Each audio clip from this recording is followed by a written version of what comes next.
Today's Sunday school lesson is going to be for May the 31st, 2020. I'll be reading the New Living Translation version for this week.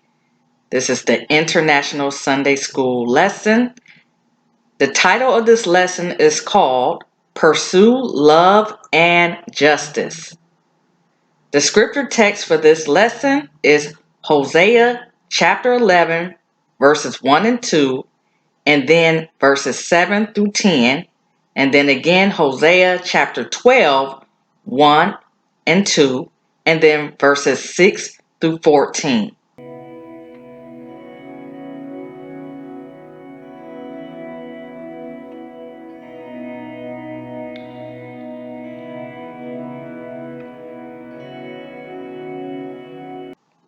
Beginning with Hosea chapter 11, verse 1 and 2. When Israel was a child, I loved him, and I called my son out of Egypt. But the more I called to him, the farther he moved from me, offering sacrifices to the images of Baal and burning incense to idols. In the final 4 chapters, Hosea shifts to the theme of God's intense love for Israel.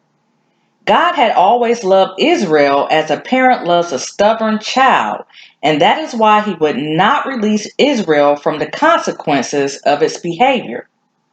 The Israelites were sinful, and they would be punished like a rebellious son brought by his parents before the elders. Deuteronomy 21, 18 through 21. All through Israel's sad history, God repeatedly offered to restore the nation if they will only turn to him. By stubbornly refusing God's invitation, the northern kingdom had sealed its doom. It would be destroyed, never to rise again. Even so, Israel as a nation was not finished. A remnant of the faithful Israelites would return to Jerusalem, where one day the Messiah would come, offering pardon and reconciliation to all who would faithfully follow him. Verse 7 through 10. For my people are determined to desert me. They call me the Most High, but they don't truly honor me. Oh, how can I give you up, Israel? How can I let you go? How can I destroy you like Admah, or demolish you like Zeboim? My heart is torn within me, and my compassion overflows. No, I will not unleash my fierce anger. I will not completely destroy Israel, for I am God and not a mere mortal. I am the Holy One living among you, and I will not come to destroy. For someday the people will follow me.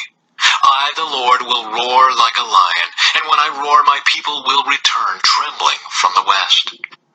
Admah and Zeboim were cities of the plain that had perished with Sodom and Gomorrah. Genesis 14:8, Deuteronomy 29:23. I am God and not a mere mortal. It is easy for us to define God in terms of our own expectations and behavior. In so doing, we make him just slightly larger than ourselves. In reality, God is infinitely greater than we are. We should seek to become like him rather than attempt to remake him in our image. Hosea chapter 12, verses 1 and 2. Chapter 12. The people of Israel feed on the wind. They chase after the east wind all day long. They pile up lies and violence. They are making an alliance with Assyria while sending olive oil to buy support from Egypt. Now the Lord is bringing charges against Judah. He is about to punish Jacob for all his deceitful ways and pay him back for all he has done. Jacob, whose name was later changed to Israel, was the common ancestor of all 12 tribes of Israel, both northern and southern kingdoms. Like the nations that descended from him, Jacob practiced deceit.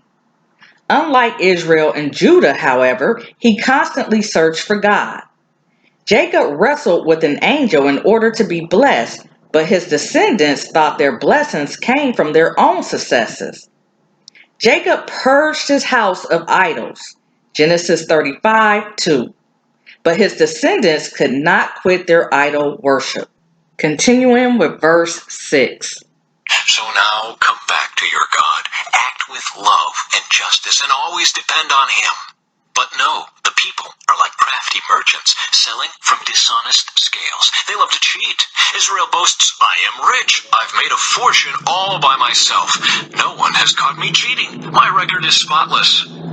But I am the Lord your God who rescued you from slavery in Egypt, and I will make you live in tents again, as you do each year at the Festival of Shelters. I sent my prophets to warn you with many visions and parables, but the people of Gilead are worthless because of their idol worship. And in Gilgal, too, they sacrifice bulls. Their altars are lined up like the heaps of stone along the edges of a plowed field. Jacob fled to the land of Aram, and there he earned a wife by tending sheep.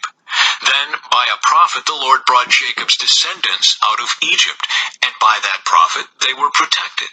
But the people of Israel have bitterly provoked the Lord, so their Lord will now sentence them to death in payment for their sins. The two principles that Hosea called his nation to live by, love and justice, are at the very foundation of God's character. They are essential to his followers, but they are not easy to keep in balance. Some people are loving to the point that they excuse wrongdoing. Others are just to the extent that they forget love. Love without justice leaves people in their sins because it's not aiming at a higher standard. Justice without love drives people away from God because it has no heart. To specialize in one at the expense of the other is to distort our witness. Today's church, just like Hosea's nation, must live by both principles. In Israel, dishonesty had become an accepted means of attaining wealth. Israelites who were financially successful could not imagine that God would consider them sinful. They thought that their wealth was a sign of God's approval, and they didn't bother to consider how they had gotten it. But God said that Israel's riches would not make up for its sin. Remember that God's measure of success is different from ours. He calls us to faithfulness, not affluence. Character is more important to Him than our purses. Rich people and nations often claim that their material success is due to their own hard work, initiative, and intelligence. Because they have bought whatever they wanted, they don't feel the need for God. They believe that their riches are their own and that they have the right to use them any way they please. If you find yourself feeling proud of your accomplishments, remember that all your opportunities, abilities, and resources come from God and that you hold them in sacred trust for Him. Once a year, the Israelites spent a week living in tents during the Festival of Shelters, which commemorated God's protection as they wandered in the wilderness for 40 years. See Deuteronomy 1:19 through 2:1. Here, because of their sin, God would cause them to live in tents again, this time not as part of a festival, but in actual bondage. Hosea was using this reference to Jacob to say, don't forget your humble beginnings.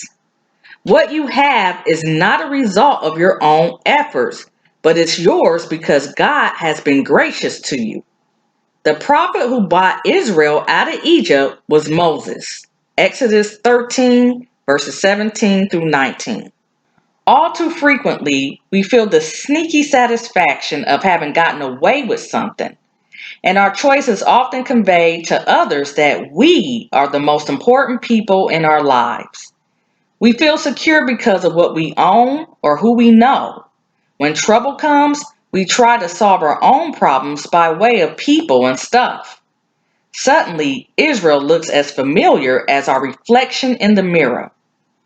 It's time to leave those things behind and trust in God. It's time to show through our actions that we follow God only. Don't forget to comment, rate, and subscribe and share. Have a good day.